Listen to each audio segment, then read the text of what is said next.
கர்த்தராகிய இயேசு கிறிஸ்துவின் இனிய நாமத்துல அன்பின் வாழ்த்துக்கள். இந்த காலவேளையிலும் இந்த வீடியோ மூலமாய் உங்களோடு கூட தேவன் தொடர்பு கொள்ள கொடுத்த வாய்ப்புக்காய் நன்றி செலுத்துகிறேன். இந்த நாளில நீங்கள் ஆசீர்வாதமாய் இருப்பீர்கள் என்று சொல்லி விசுவாசிக்கிறேன். ஒருவேளை பிறந்த நாளை, திருமண நாளை நீங்கள் காண்பீர்கள் என்று சொன்னால் நிச்சயமாய் ஆண்டவர் உங்களை ஆசீர்வதித்து வழி நடத்துவாராக. இன்று நாம் தியானிக்க இருக்கிற வசனம் வெளிப்படுத்தல் 21வது அதிகாரம் 5வது வசனத்தை வாசிக்கும் போது இங்கு வசனம் இப்படி சொல்லுகிறது: இதோ நான் சகலத்தையும் புதிதாக்குகிறேன் என்றார்.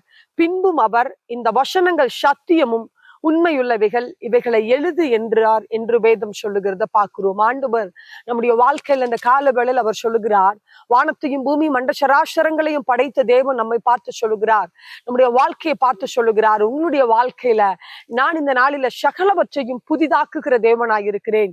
எந்த ஆசீர்வாதங்கள் இல்லாமல் சோர்ந்து போய் இருக்கிற வாழ்க்கை அல்ல, நான் சகலவற்றையும் புதிதாக்குவேன் என்று சொல்லுகிறார்.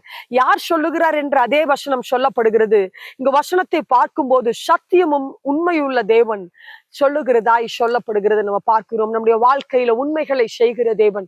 ஒருவேளை அநேகர் உண்மையா இருப்பார்கள் என்று சொல்லி அநேக காரியங்களை நம்ம அவரிடத்துல சொல்லி இருக்கலாம், அது நடைபெறாமல் இருக்கலாம். ஆண்டவர் சொல்லுகிறார், உங்களை ஆசீர்வதிப்பேன் என்று சொல்லி வானத்தையும் பூமியும் படைத்த தேவன் சத்தியம் உள்ளவர், உண்மையுள்ளவர், நம்மை பார்த்து சொல்லுகிறவராய் இருக்கிறார். நிச்சயமாய் அப்படிப்பட்ட நன்மைகள் இந்த நாளில் அவர் செய்ய வல்லவராய் இருக்கிறார். எனவே சோர்ந்து போகாதீர்கள், கலங்கி போகாதீர்கள். ஒரு குறிப்பிட்ட ஆசீர்வாதம் இல்லாமல், ஒரு குறிப்பிட்ட நன்மைகளுக்காக நெடுநாட்களாய் காத்து கொண்டிருக்கிறவர்களாய் இருந்த சூழ்நிலை இன்று இல்லை.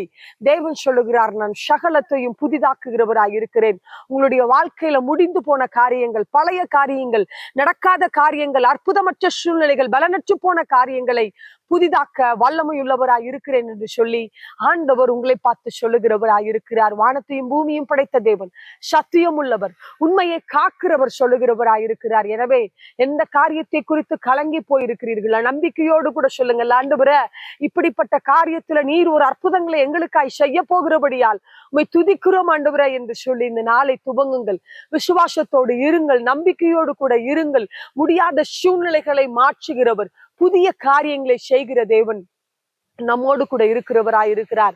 யோவான்ல நம்ம வேதத்துல ஒரு வசனத்தை பார்க்கிறோம், இதிலும் பெரிதான காரியங்களை உங்களுக்கு செய்வேன் என்று சொல்லி ஆண்டவர் வாக்கு கொடுக்கிறார். எனவே இந்த நாளில நம்பிக்கையோடு ஆரம்பியுங்கள். புதிய காரியத்தை செய்ய வல்லவர் உங்களோடு கூட இருக்கிறார். ஒரு விஷயாய் கண்களை மூடி செபிக்கலாமா?